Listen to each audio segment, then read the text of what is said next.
अमरोट के अमरता बख्शिंदड़ पानी वारी मस्जिद। पाकिस्तान जी तारीख़ जी हिकु यादगार हिकु पुरवकार मस्जिद जंहिंखे पानी वारी मस्जिद जो नालो ॾिनो हुयो।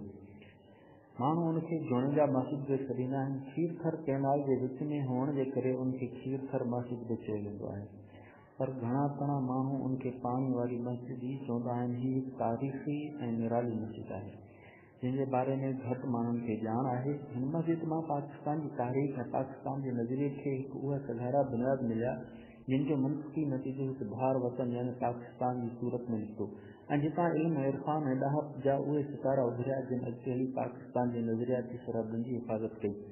पाकिस्तान जी तारीख़ में नंढड़ी पानी वारी मस्जिद जो छा किरदारु आहे, उन लाइ असांखे लॻभॻि हिकु सदी पोइ तारीख़ी ॻोठ अमरोट शरीफ़ ॾांहुं मोटणो पवंदो, जिते पंहिंजे वक़्त जो जेल आलिम ऐं इनकलाबी शख़्स मौलाना ताज महमूद उमरोटी रहंदो हो। मौलाना ताज महमूद उमरोटी उहा शख़्सियत आहे जंहिंजी इल्म ऐं फ़ैज़ जी शोहरत न रुगो सिंध जी कुंड कुर्स ताईं पखिड़ियल आहे, पर हिंदुस्तान, अफ़गानिस्तान, अरबिस्तान, इंग्लिस्तान ऐं ईरान ताईं ॾिस इल्मी ऐं मज़हबी धाक वेठल आहे। मौलाना ताज महमूद उमरोटी जा मज़हबी, रूहानी, समाजी, इल्मी कारनामा, क़ौमी ख़िदमतूं ऐं क़ुर्बानी सिंध जी तारीख़ जी हिकु सुनहरी बाब आहिनि। मौलाना ताज उमरोटी जी सॼी उमिरि इल्म ऐं रूहानियत खे आम करण में गुज़री हुई। मौलाना साहब अमरोट जी शरीफ़ जी भरिसां ॻोठ मंधू जे वांढ जे ॿाहिरां हिकु नंढड़ी मस्जिद बि क़ाइमु कई हुई। पाण ॾींहं जा कुझु पहर उन मस्जिद में वेही इबादत कंदो हो।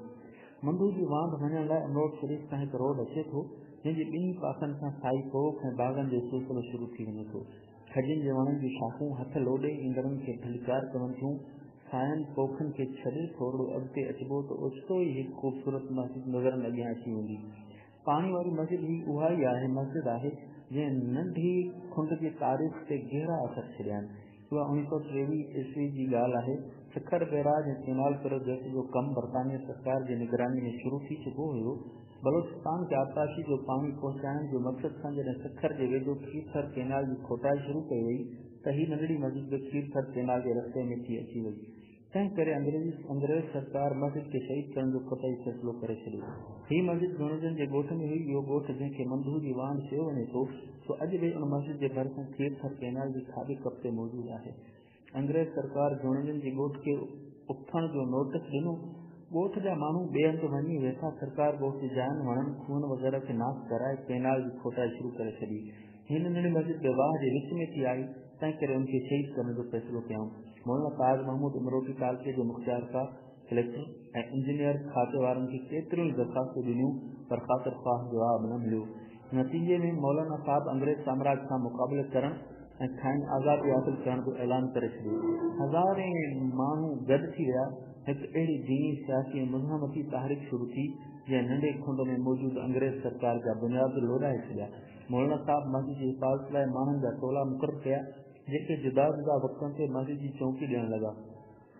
मौलाना साहब जो चवणु हुयो त अंग्रेज़ असांखे वाइदो ॾिनो हुयो त सॼी नंढी खुंड में माण्हुनि खे मज़हबी आज़ादी हासिल हूंदी ऐं इबादत गाहनि खे सलामती हासिल हूंदी। पोइ हीअ वाइदे ख़िलाफ़ी छो आहे? अहिड़ी तरह खीरथर कैनाल खे मस्जिद जे ॿिन्ही पासनि खां गुज़ारियो वियो ऐं मस्जिद पाणी जे विच में अची वई। उन करे हिन मस्जिद खे पानी वारी मस्जिद चयो वेंदो आहे। हीअ ख़ूबसूरत मस्जिद तालके गढ़ी यासीन ज़िले शिकारपुर जी तारीख़ ऐं क़दीमी ॻोठ अमरोट शरीफ़ खां ॾखण तरफ़ 2 किलोमीटरनि जे पंध ते मौजूदु आहे। सुबुह थींदे अल्लाह अकबर जो सदा हिन मस्जिद मां बुलंद थींदी आहे। पोइ ॾींहुं रोशन थियणु लॻंदो आहे। मस्जिद ताईं वञण लाइ 3 फुट वेकरी ऐं 7 मज़बूत खंभनि ते थियल हिकु राहदारी आहे। 25-30 हिकूं खणण खां पोइ मस्जिद जो 2 टाकनि वारो दरवाज़ो खुले थो। मस्जिद जे अंदरि हल्के साए रंग जा सादा टाइल लॻल आहिनि जेके निमाज़नि जी अखियुनि खे थधाण ॾियनि था। साम्हूं ई दीवार में थियल 3 खाननि वारी अलमारी में क़ुरान पाक जा नुस्ख़ा रखियल आहिनि। साॼे ऐं खाॿे पासे खां 3 टाकनि वारियूं दरियूं लॻल आहिनि जिन खे खोली वञे त पोइ थधिड़ी हवा मस्जिद में लॻल पखनि खे हलण न ॾींदी। मस्जिद जे ॿाहिरां साम्हूं वारे पासे खां हिकु चंड ठहियल आहे। उन जे हेठां वरी अल्लाह अकबर ऐं उन जे हेठां वरी कलमो पाक लिखियलु आहे। हुन मस्जिद खे 4 मीनारा आहिनि। हर मीनारे खां ॿिए मीनारे ताईं 6 नंढड़ा गुंबद ठहियल आहिनि।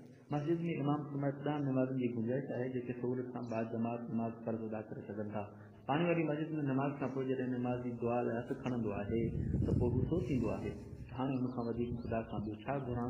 हिन हसीन ऐं दिलकश नज़ारे पुरसकून माहौल दीन जी बुज़ुर्गनि जी रूहानी बरकतनि, मस्जिद जे हेठां हम्द ॿुधंदड़ पानी जी ख़राब बख़्श हवा ऐं दीन जी अज़मत जी हिन निशानी में नमाज़ पढ़ण जी शहादत खां वधीक ॿियो छा घुरिजे।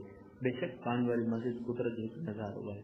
हीअ मस्जिद पाकिस्तान जी तारीख़ जी निशानी भी आहे त ही तारीख़ी ऐं सक़ाफ़ती यादगार पिणु जंहिंजो मिसाल किथे बि नथो मिले। हिकु सदी थियण वारी आहे त हीअ मस्जिद पाणी ते क़ाइमु आहे। इंशाअल्लाह ॾींहुं क़यामत ताईं मौजूदु रहंदी। दोस्तो अव्हांखे जॾहिं बि कि अगर ही मालूमात पसंद अचे तो हिन मस्जिद जो चक्कर लगायो, असांजी वीडियो के शेयर कयो ऐं सब्सक्राइब कयो ऐं असांजे हिन पेज के फॉलो कयो जो तव्हां ताईं वधीक मालूमात